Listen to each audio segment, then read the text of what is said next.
it truly stays with you. The Zone of Interest comes to us from A24 Studios, Film 4 Productions, and the Polish Film Institute, and from writer-director Jonathan Glazer, who did Birth, Under the Skin, and Radiohead the best of, because oh boy are there creeps, oh boy are there weirdos, and those people felt that others did not belong on this earth.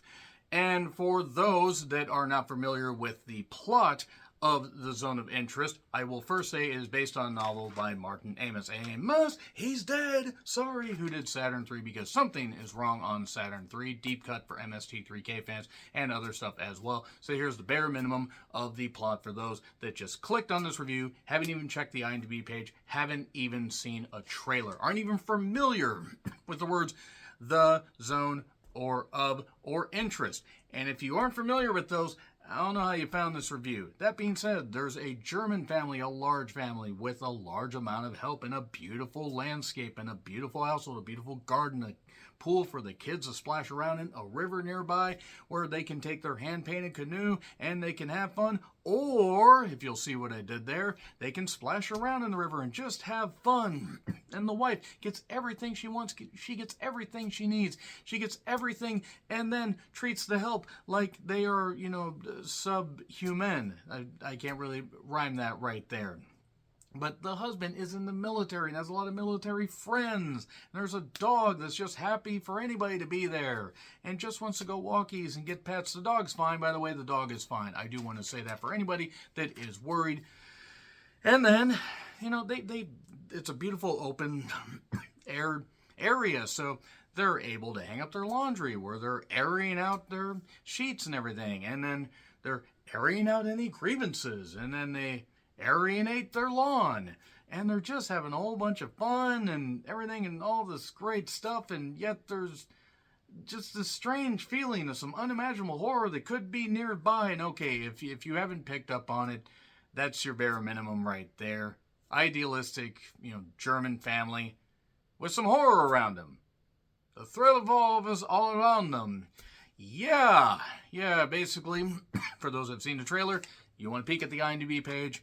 Okay, it basically involves Rudolf, H-O-S-S. I'm just saying that. I'm not even going to try to say the guy's last name, played by Christian Friedel, who was in 13 Minutes. Rudolf is heading up Auschwitz. Yes, Auschwitz. He's got his family in an outpost near Auschwitz.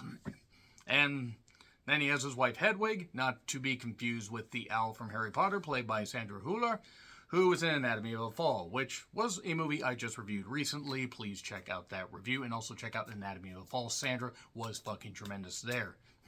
And then there's people to play the kids. There's one character of Eleanor. Had to get that in right there. And yeah, it's about the horrors of Auschwitz. But here's the thing. I'm going to keep this as spoiler-free as possible, but the theme of this is how complicit would you be going along with this horror just to give your family the idealistic lifestyle? Are you just being a cog in the wheel, a pawn in the game, a prawn in a goddamn whale's mouth, whatever? What are you exactly? How complicit are you? Are you just going along with it, or are you participating? Well, Rudolph, if you read up on this guy, he was one of the most vile sons of bitches you will ever read about from history. 6 million plus. I guarantee that number's a lot higher. I don't think we're ever going to know how many people. 6 million Jewish people killed because whatever basically got into the mindset of these people and just got them to thinking the Jewish people were so not even subhuman. They were they didn't even deserve to breathe. They didn't even deserve to exist. They were herded like cattle, burned, their ashes, their bones. That was all that remained. Women, children, grandfathers, grandmothers. Every family, just families wiped out. Wiped the fuck out. And this movie really handles it about as well as you can, but pretty much it left me shaking. I drove an hour to go watch this in theaters. I couldn't wait. I couldn't wait for it to get any closer. I wanted to see this because I'd heard so many good things about it. It did get released in film festivals and got, so it got Oscar consideration and everything. And it finally is getting a wide release, and I encourage you guys to check it out because as tough as the Zone of Interest is, from the very beginning, there are shots that will stick with me. There are lines from this movie that cut to the bone. Sandra has had a hell of a goddamn career year. Anatomy of a Fall and this. And just knowing, reading up on this stuff, Rudolph was so evil. So fucking evil. And the Nazi Party so goddamn evil. Absolutely vile people. The way that Jewish people are just, shoved off. Just shoved off. And the way the hired help is treated. The way people are treated. It's like, oh, we're rich. We have this and everything. And we don't care about all this stuff that's going on. We have our happy life. Who cares if they're all being eradicated over there and families are being ripped apart?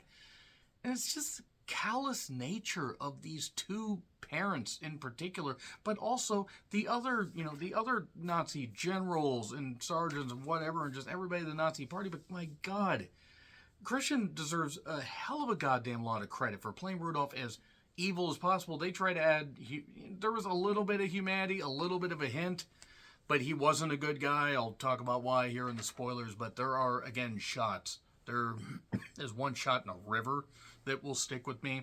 There are lines that Sandra says that are just absolutely bone-cuttingly chilling, scary, fucking frightening. And fortunately, none of that stuff happens today. Oh, wait, Jewish people are still being targeted, and other people are being targeted just for seemingly being different, even though we're all humans. God, those who don't learn from history are doomed to repeat it. Fuck. This movie will stick with me. It's one of the best movies of 2024. I know that it technically came out last year, and but I'm putting it here because it's getting a wide release here, and that's basically how films work. What do you want from me? I can't actually go to these film festivals. It is a haunting, just violent portrayal of eradication of people for just pure hate. That's all it is. It was just pure fucking hate. I'm going to get into spoilers here in a bit, but check out the Zone of Interest. But you are going to be left with your skin crawling just at what horrors you hear, what you see, and what will stick with you. It's pretty much everything. 3, 2, 1, and spoilers. The fact they were so cold to the horrors around them. Oh yeah, we're hearing the screams of people and these plumes of smoke from the chimneys, from the gas chambers and all that, and 6 million people. 6 million fucking people. So the doggo was just, that was a happy doggo. It was just so great. But at one point, Hedwig just mentions about, one of the hired help put on a dress that was too small for her. And this is her line. I'm quoting her. A dress that belonged to some little Jewess. Ow. Like, that means that they're not human just because they're Jewish. The dismissal of Jewish people just, my God. It wasn't the blood and guts. It was the horror you heard. It was the smoke. It was the fact they would be partying at points. There was a party where they were having it in the pool, and there's these smoke plumes out there. You would see them at night. You'd see them during the day. You'd see some dreamlike sequences where almost Sin City-like, black and white, and not red and green. I don't know what color the apples were, but there were apples left around, everything, and, well, Rudolph, the Auschwitz reindeer. I mean, I'm really trying here, guys. Like, this movie was tough. This was fucking tough to get through. But he's reading stories to his kids.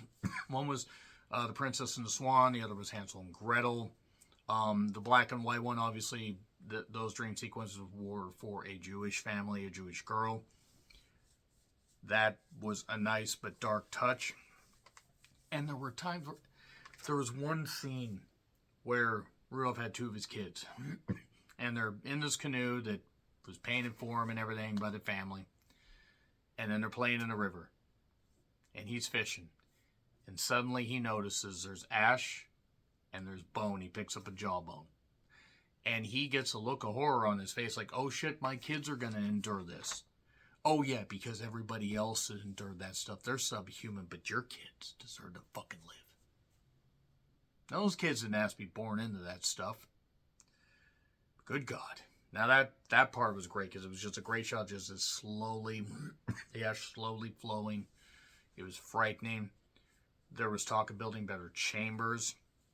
7 hours to burn a load. That's what they refer to them as.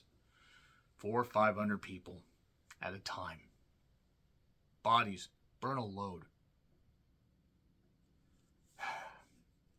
And then there was a point where Hedwig says, you know, Rudy, oh, he calls me the Queen of Auschwitz, and she laughs with her mother. Fucking laughs about it. Fucking laughs about it. The billows of smoke, the partying, the fact at one point Rudolph was, he was outposted somewhere else. I don't remember where. Osageburg, I think was the name of it. Help me, I've gone blank if you remember. But he then was talking to Hedwig because he was going to come back home and be put back in charge of Auschwitz again. And he was looking at this party and he says, I was just, thinking of how I was going to gas everyone in the room. Because that's how hateful he was. And just all the shots and all the stuff in this movie, it's so tough to get through. You're probably going to cry. You're probably just going to leave just white as this goddamn t-shirt. I was white. I checked how I looked.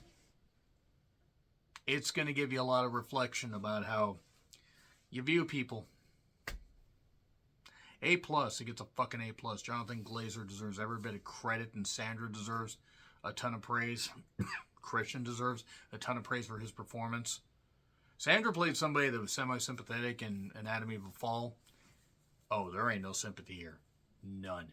You don't feel an ounce of sympathy for any of them. They knew what they were doing. Raising a family or not, they knew what the fuck they were doing. A+. So yeah, let me know your thoughts in the comments. Like, share, subscribe, Twitter handle in the description. I'm just going to say right now before I finish that pitch. If you're going to be like any of the people in this movie, and you're still going to hold the hate in your heart for some particular group of people just because of their race, color, or creed, you can hate them because of how they are deep inside. Like if they're truly hateful people, they're truly vile people, they do stuff to kids or stuff or animals or stuff like that. You can hate them because of that. If you think the way Nazis do, you do not deserve to breathe. You fucking don't deserve to breathe at all.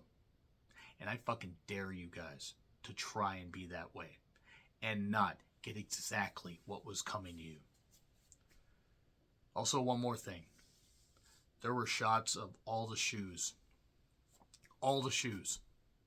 that were from all the victims of this fucking thing that nobody will ever forget.